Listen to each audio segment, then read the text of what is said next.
Ladies and gentlemen, let's go. Where Brooklyn at? Where Brooklyn at? Where Brooklyn at? Well, actually, I live in Delaware now, so does that make me a Delawarean? Sing it, girl. You know, Beyonce is my friend in my head. They my people sometimes, too. Yeah. I mean, like, be true, man. You know, when I was a kid, I had an imaginary enemy. Like, does that make me crazy? Life as P, presented by Say What Radio. Hey, what's up, y'all? It's Life as P. I'm your host, Phoenix Ash. Thank you for joining me. If you are a new listener, I totally appreciate you giving me a try, you checking in. I don't know who recommended me. I don't know how you found me, but thank you for having me on your radar. If you are a repeat listener, I appreciate you. Appreciate you checking in, seeing what's up with your girl. As you guys know, I talk about, whatever's on my mind or whatever theme is in my life currently. I'm actually sitting outside. It's a beautiful day today. So if you hear motorcycle or a car or anything driving by, like, ignore. or, if it inspires you to do something that you were thinking about doing, totally take that into your spirit. So what's my theme? My theme for the week, when I'm thinking about everything that is not only happening around me, because I'm very intentional about not saying that something is happening to me, because for me, that sounds like I'm victimizing myself when it's negative, right? So like when it's positive is less of being a victim, but still it's taking my power out of events.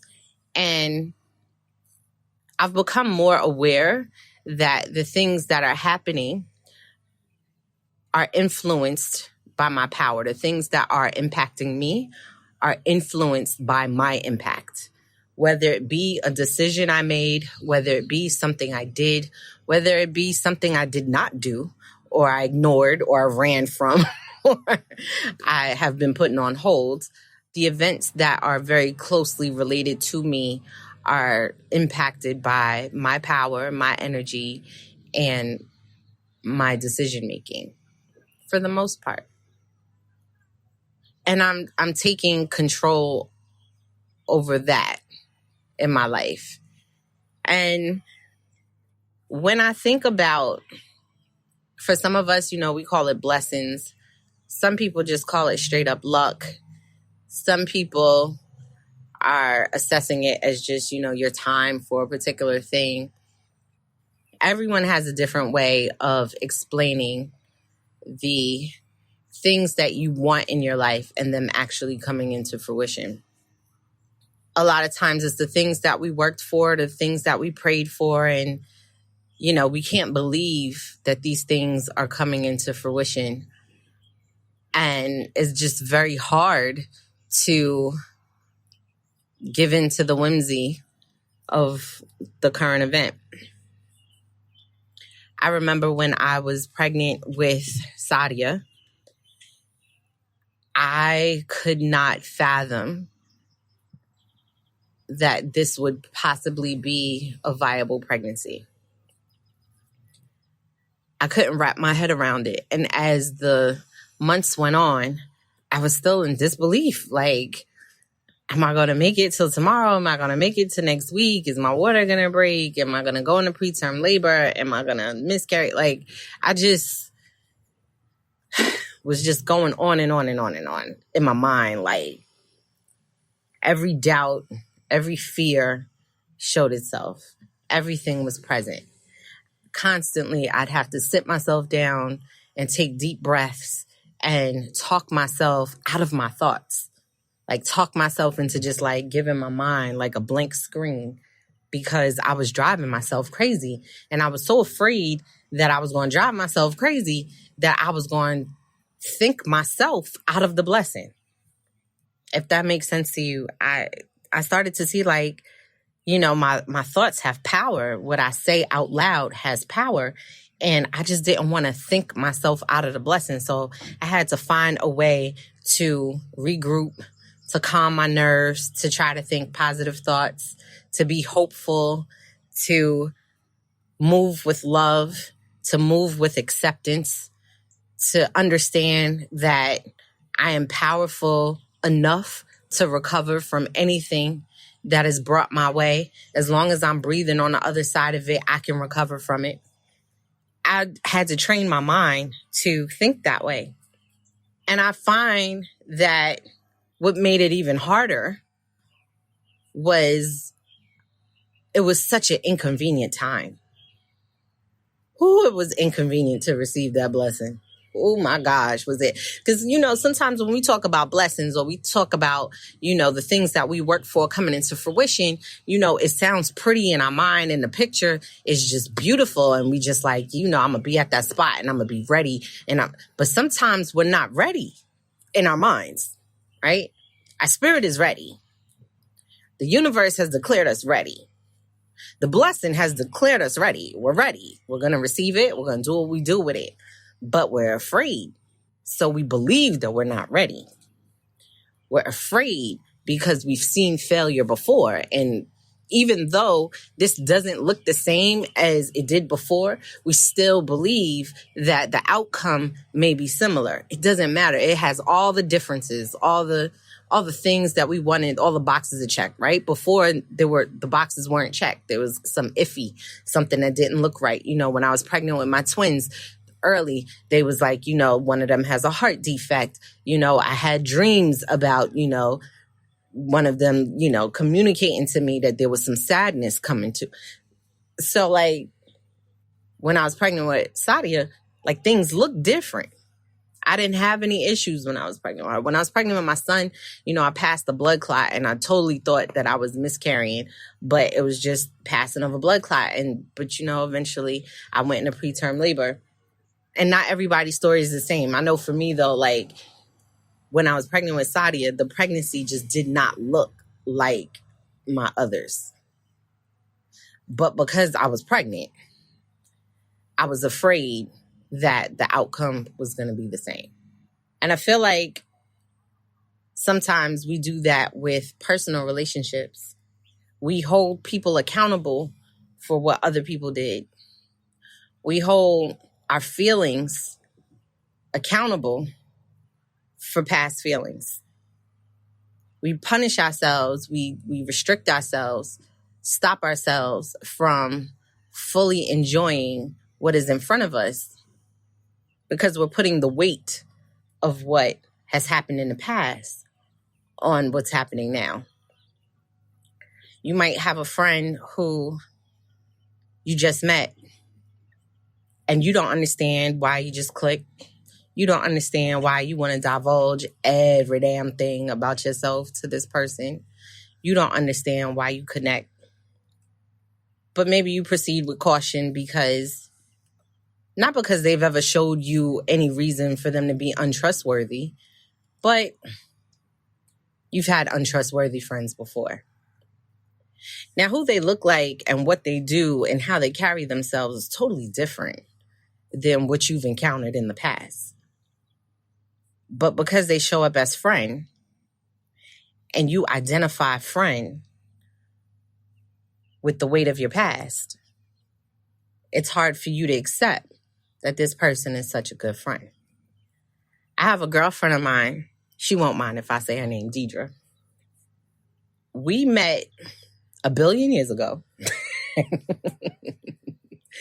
My first real corporate job, I was a receptionist. She was also a receptionist. We worked at the same company, but we worked in 2 different buildings.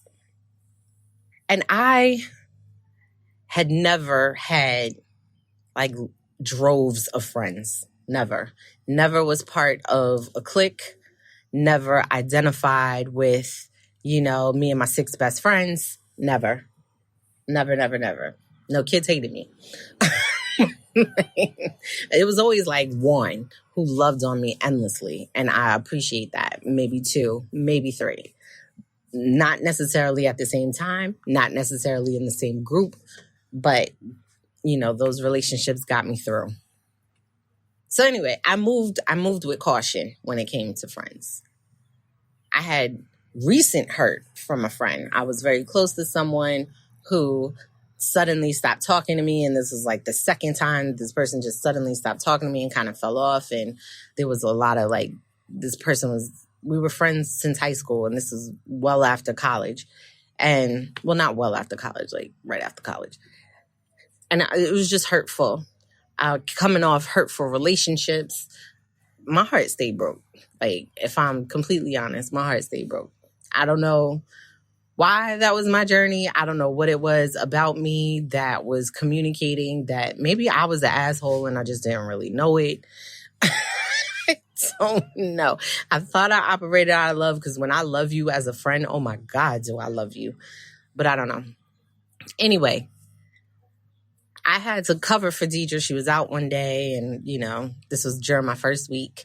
And then I went back to my building the next day and she had some notes on her computer about like she had to remind herself to buy her grandmother a card. And because we were receptionists at two different buildings, but at the same company, there were some things that we had to constantly communicate. And, we had an instant messenger relationship. So the next day, I think I had like, we both had said good morning, right? As we typically did. And then I think I reminded her, don't forget today's grandma's birthday. And did you get the card? And it was something so small, but for her, it meant a lot that I paid attention to her space. I cared about the thing that she cared about and took into account that if she had a sticky note, it must be hard for her to keep track of everything she has to remember. So if she needed an extra reminder, I'm telling you, when I love you as a friend, I'm like extra. Like, extra. But anyway, so she was someone who appreciated that. And that gave way to a friendship that exists to this day. And we've had our bumps, our ups and downs. We've had a period of time where we didn't speak for a couple years, but we got over that. We got past that. And we're women now. So, but I say all that to say, from the beginning of our friendship, we like told each other everything. She ended up being, I only had like 2 bridesmaids in my wedding, my cousin and Deidre. That's it. That's all I felt I needed. And that was just the way of our relationship to this day. I pour out a lot of intimate thoughts to her. When my third eye is open and I'm seeing some stuff, I share it with her, particularly because I have other friends who, although they love me very much, they're sometimes skeptical. And if I bury my third eye thoughts in those type of people, I start to doubt myself. And I find that the only time that I've been dead wrong about anything is when I doubted myself. So when I feel like I know something, and it's so overwhelming that I have to speak it, I try to speak it to people who get it and who get that side of me, who understand that side of me, who won't fill my head with reasons to doubt myself. And there's nothing wrong with those people who, are skeptical. It's just they have their own fears and their own dilemmas and that doesn't necessarily work like that for them. And they've not necessarily been present to see how mine has worked for me. So I get that. But I've had other situations, particularly recently, where I've come across people in my life where it feels as though it's the universe or God or both giving an answer to something that I've designed. Many people believe if you write something down, it gives more power to it. I totally get that. If you speak it out loud, it gives more power. I agree. So when I'm looking for something, when I'm craving something, when I find that something in my life is missing and I'm trying to put my finger on it and try to figure out what it is, I ask myself the basic question of what's ideal. And if I could have anything in this world, how would I have it? What would I have it? What would it look like? What would it smell like? What would it say? How would it move? When it comes to people, what kind of personality, what kind of character would it have? Integrity with? And I find that over the past few years, I've met more people than I could have ever imagined being of the character that I would have designed for my space. I've met people who, as friends, would pour so much love into me, so much support, so much, I don't know, backbone, so much of a nudge, so much just, spiritually wrap their arms around me to help me elevate. They've appreciated what I am and who I am and my love for them. They acknowledge my love for them. They acknowledge who I am. They acknowledge my support for them. And they return it with some of their own. And if any of you are repeat listeners and heard me over the past few years, particularly when I was celebrating my birthday a little over a year ago, I was talking about, designing my space and how I wanted my circle to be, how I wanted to be totally surrounded by people who fed off of each other, that we could be in a circle and anybody could eat off of anybody's plate. There's enough for anybody. There's something I got that you need and I can give it freely without worrying about you misusing it. And there's something you got that I need that I could use without you worrying about me misusing it. And I'm going to be honest with you. When I was talking that talk and I was designing it, there were certain people in my life that I had logged in the back of my mind as them being exceptions, because I was feeling like they couldn't get with that program. And they had been in my life for so long that I just was logging them as exceptions. Like, I'm not going to walk away from them. I'm not going to, because this is what I want. This is the circle of friends that I'm going to design. This is it. And unfortunately, some of those relationships veered left anyway. And what I realized is that when I was speaking to the universe and I was designing my space, that the universe was taking care of what was out of alignment. I was getting closed off to the energies that were out of alignment. Like, I couldn't help myself but disconnect. I couldn't help myself but fall out of peace with those elements that were out of alignment. Because I was rising to my higher self. I was rising to what I was called for. I was rising to my purpose. I was rising because I feel as though I'm created in love, regardless of what it is I'm pursuing, regardless of what profession I'm chasing, regardless of how much money is in my bank account. I feel like I am made to love. That is what I'm made to do. I am made to love and I'm made to be loved. I don't need a million people loving me. I just need the right people loving me. That's all. And I don't necessarily need to have a huge amount of friends, or I just the right ones. And so everything was but some of the blessings, were inconvenient. The blessings of people, they were inconvenient. Sometimes I had to be stretched a little bit. Sometimes I had to leave a particular space. I talked about a while ago, maybe last year, being at a job and, people are like, I'm going to miss you when you're gone. And, my attitude is like, well, if it's real, keep in touch. Because like when you get stretched, when you go to the next level, when you get promoted or you're offered a job in another department or whatever, like I don't expect you to pause your progression because you like spending time with me at the office. So some of those blessings are going to be inconvenient. It's going to take you out of your comfort zone. It's going to make you wonder. And when those blessings come to you and they are exactly what you asked for, exactly what you prayed for, exactly what your heart needs, sometimes it's at an inconvenient time.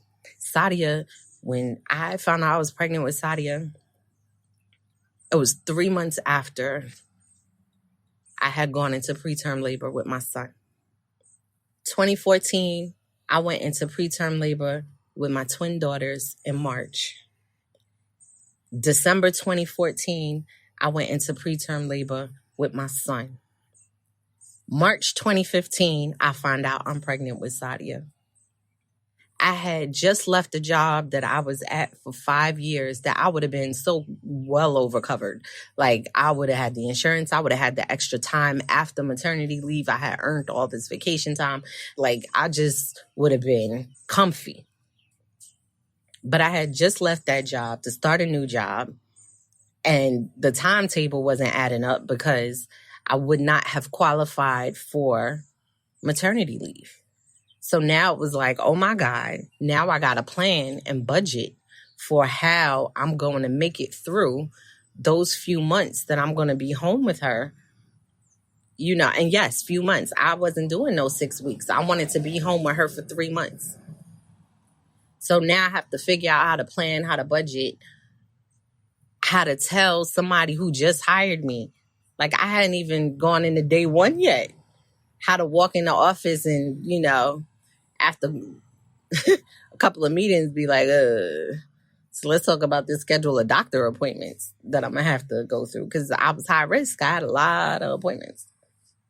So inconvenient. I cried and cried and cried. I just knew I wasn't ready. I knew I wasn't ready. But something came over my spirit and calmed me eventually. And that job, I ain't even keep longer than 3 months. Word up. I was at that job for like 2.5 months. They was batshit crazy. So much so that they gave me severance. Okay.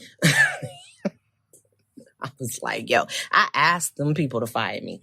Asked them, please let me go and don't fight my unemployment. Just let me go. And so, you know, I was good. I got the severance. I got unemployment. I figured out if I go back to school and get tuition reimbursement, I'm going to save my, you know, my check and it's going to cover me for that time I'm out. And then once Sadia was like 4 or 5 months, I got a job that was paying more than I had ever made. I was like, all right, it worked itself out. It worked itself out because her presence was meant to bless me. The blessing was there. And the blessing was like, don't belittle me. Don't minimize me. The blessing itself refused to be minimized.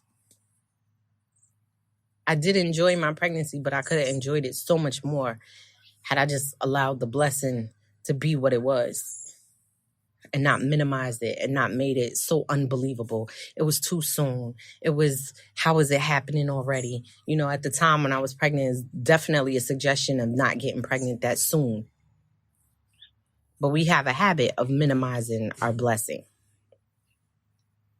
I know I do. Like I said, I've come across some people very recently, particularly a person, and who is truly, truly blessed my life. Truly.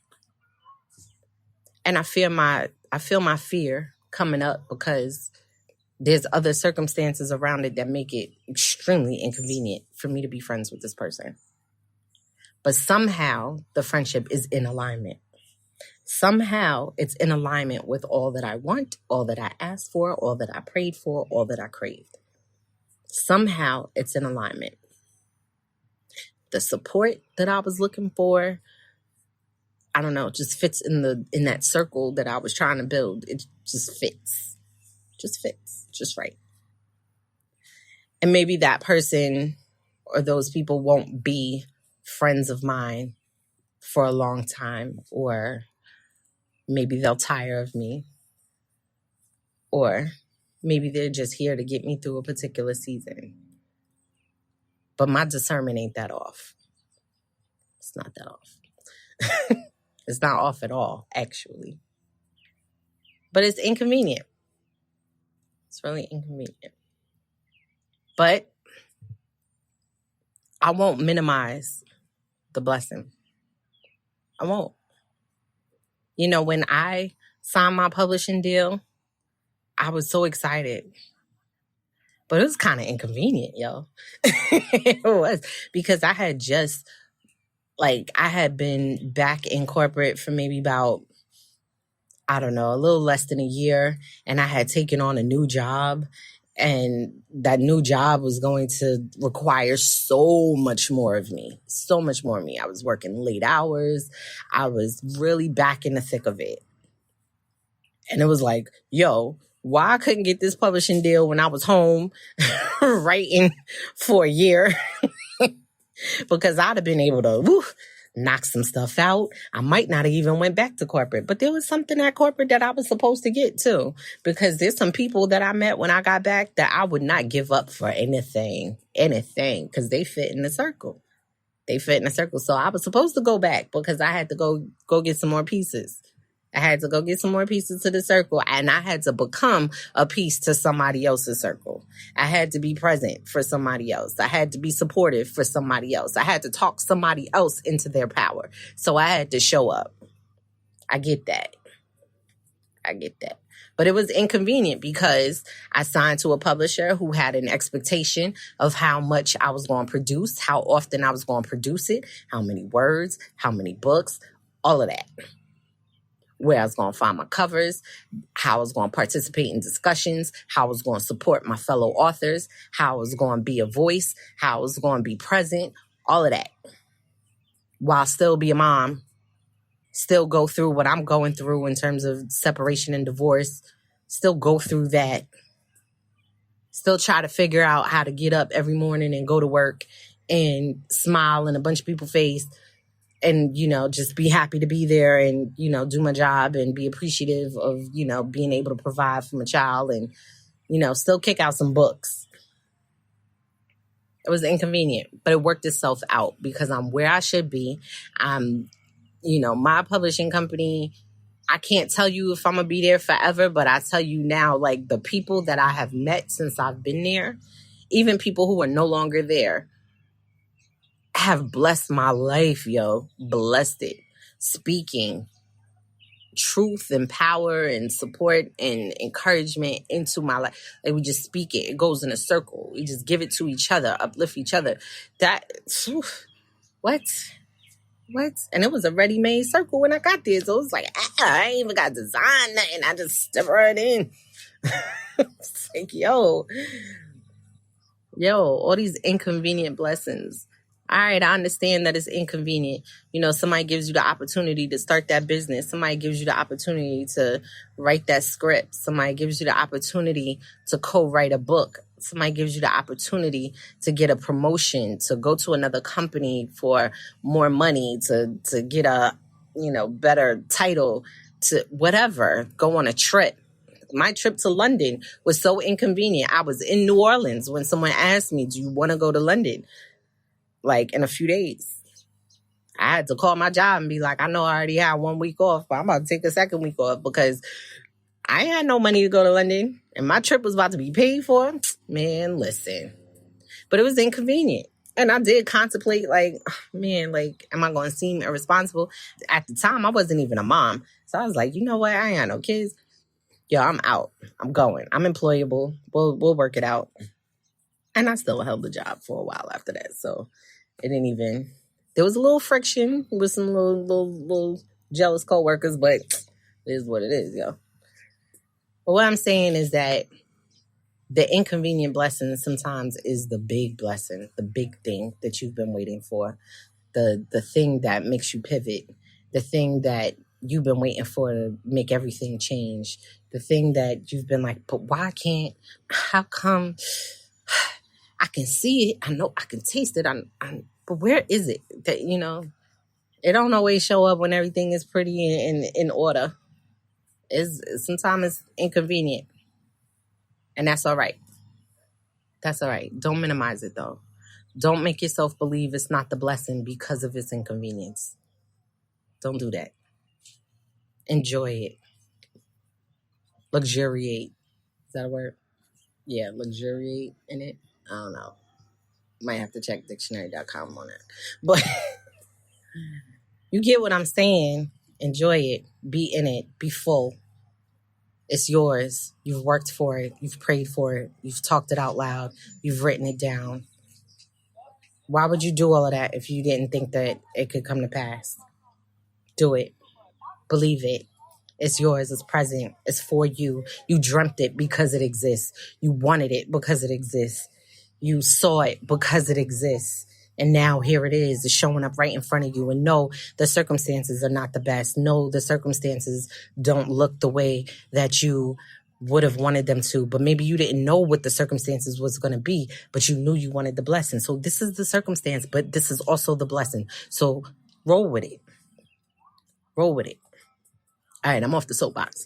So thank you so much for joining me this week.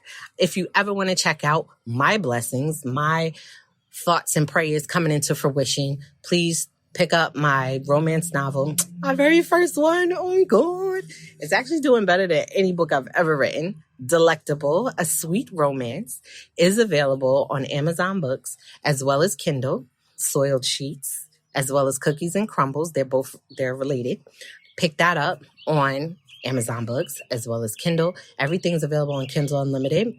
If you do audiobooks, my first novel, In Her Makeup, is available on Audible as well as Apple Books. It's also available on Amazon and Kindle Unlimited.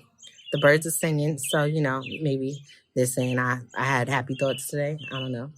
But anyway, I thank you so much for being present, allowing me to have some of your time and to pour into you and to get some stuff off my chest. I appreciate it. And until the next time when we can exchange power, peace.